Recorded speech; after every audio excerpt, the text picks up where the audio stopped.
स्वागत है।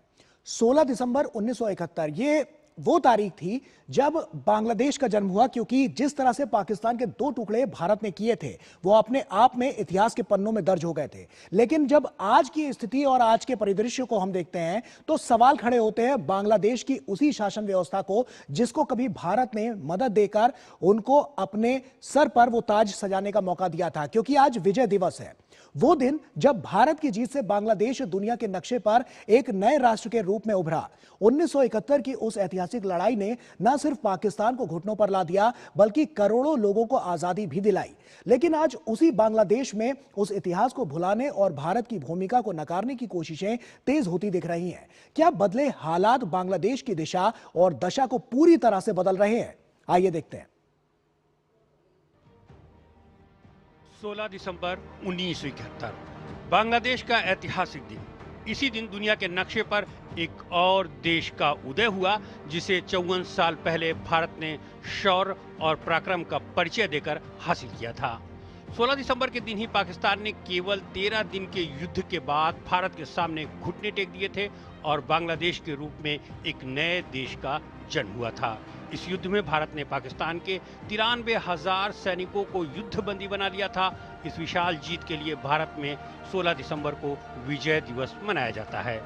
अब उसी बांग्लादेश में इस शौर्य को भुलाने और भारत को बदनाम करने की कोशिशें आम हो गई हैं। पिछले साल शेख हसीना के खिलाफ हुए प्रदर्शनों के बाद मोहम्मद यूनुस की अंतरिम सरकार लगातार भारत विरोधी गतिविधियों को संरक्षण दे रही है। साथ ही बांग्लादेश के हीरो बंगबंधु शेख मुजीबुर रहमान की विरासत को मिटाने वालों को भी खूब समर्थन मिल रहा है। शेख मुजीब के एक धर्मनिरपेक्ष राष्ट्र के सपने की विपरीत जमात इस्लामी जैसे कट्टरपंथी संगठन एक बार फिर खुलकर सामने आ रहे हैं।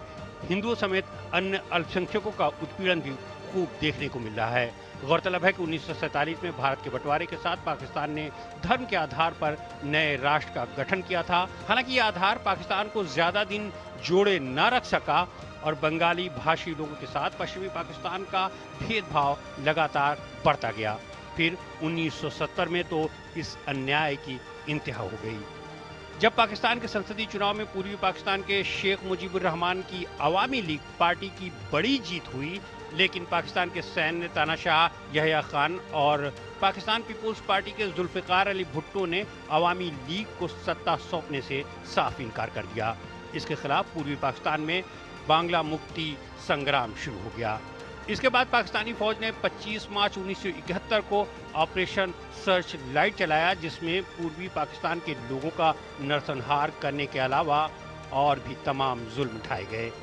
इसके चलते कुछ ही महीनों में 1 करोड़ से ज्यादा शरणार्थी सीमा पार कर भारत आ गए।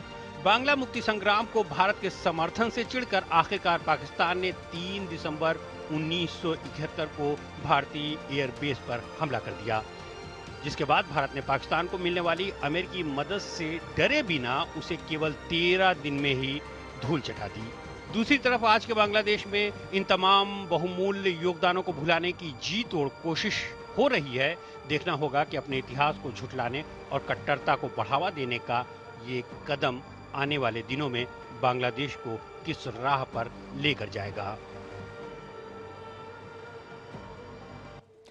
तो जिस बांग्लादेश को भारत ने ही बसाया, उसको संवारा, साफ तौर पर आज क्या उसकी स्थिति बनी हुई है ये देखने वाली बात है, क्योंकि इसी पर आज हम चर्चा भी कर रहे हैं। क्योंकि लगातार हम देख रहे हैं कि इस तरह की स्थितियां नजर आई है। अभी हाल ही में जो घटनाक्रम घटे हैं जहां पर भारतीयों को किस तरह से प्रताड़ित किया गया है, वो अपने आप में कई सवाल खड़े करता है कि पहले का बांग्लादेश और आज के बांग्लादेश में आखिर इतना बड़ा फर्क जो है वो क्यों है। आइए इसी पर चर्चा करते हैं। Retired lieutenant general Sanjay Kulkarni लगातार हमारे से जुड़े हुए हैं। संजय जी, आप ही का रुख कर रहा हूं क्योंकि हम स्थिति को देख रहे हैं।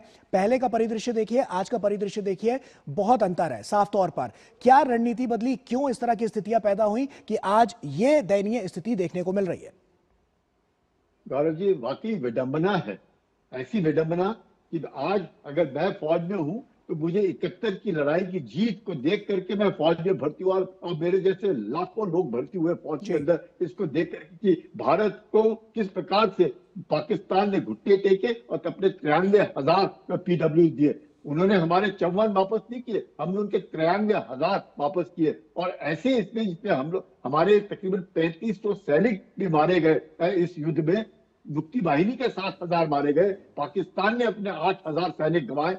ऐसे इस हालात में जब हम आज विजय दिवस मना रहे हैं, मुझे आश्चर्य होता है कि किस प्रकार से जिनके लाखों औरतों को रेप किया पाकिस्तान की फौज ने, टीका खान को बुचर और बांग्लादेश कहा गया, और इस प्रकार से उसके बावजूद भी आज मुझे लगता है वापस बांग्लादेश अगर उसी की तरफ, उस पाकिस्तान की तरफ झुकने की कोशिश कर रहा है, तो शायद कहीं ना कहीं बांग्लादेश को खुद अपने आप झांकना पड़ेगा, इंट्रोस्पेक्ट करना पड़ेगा कि ऐसे कैसे हो गया कि वो जिसके हम लोगों ने आजादी दिलाने में मदद की, मुक्ति वाहिनी जरूर है, इसमें कोई शक नहीं, लेकिन आज अगर पाकिस्तान ही बांग्लादेश की फौज को गद्दार कहती है, मुजीबुर रहमान जिसको बांग्लादेशी उनको बंगा बंधु कहते हैं, उनको बिल्कुल मतलब एक गद्दार कहते हैं, अगर ऐसे हालात में अगर बांग्लादेश में ऐसे कुछ तत्व हैं जो यूनुस के नीचे अगर इस तरह की कार्रवाई करते हैं, जमात इस्लामी जो वहां पे अब गढ़ बना चुकी है, जो 1971 के बावजूद भी और उसके बाद भी लगातार पाकिस्तान जरूर हारा, पाकिस्तान जरूर वहां से निकल गया, जरूर उर्दू भाषी वहां नहीं रहे, बंगाली भाषी उधर है, लेकिन कहीं ना कहीं पर ऐसा एक थोड़ा सा तबका रहा उधर जो आज भी वापस ऐसे में संजय जी एक छोटा सा सवाल आता है कि यूनुस की कार्यप्रणाली आखिर क्यों ऐसी रही है कि उन्होंने इतिहास को ही बदलने की पूरी जो तैयारी है वो कर रखी है, और साफ तौर पर वहां के लोगों को भड़काने और उनमें उबाल लाने की ये जो उनकी कार्यशैली रही है वो क्यों इस तरह की नजर आई है? मुझे लगता है कि अगर इलेक्शन होंगे तब यूनुस को पता चलेगा कि वो कहाँ खड़े हैं, क्योंकि उन्होंने वो तो बिल्कुल नॉमिनेटेड है ना, वहां से आए हैं, उनको बनाया गया है, चाहे किसी ने भी कहा और वहां पे आकर के बन गए, चाहे वहां के स्टूडेंट्स कहे, कुछ भी कहे,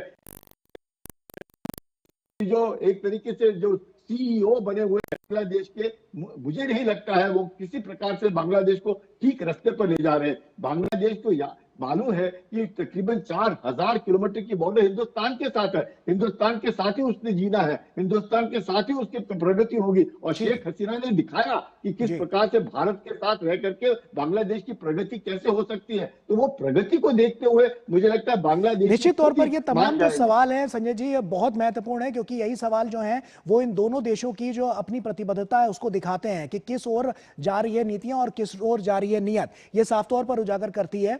ऐसे में आने वाले समय में और साफ हो पाएगा कि अब की बार जो चुनाव बांग्लादेश में होते हैं उसके बाद क्या तख्ता पलट होता है और क्या नई तस्वीर निकलकर सामने आती है। बहुत बहुत शुक्रिया संजय जी हमसे जुड़ने के लिए और तमाम बातचीत विस्तार से हमसे यहां पर करने के लिए।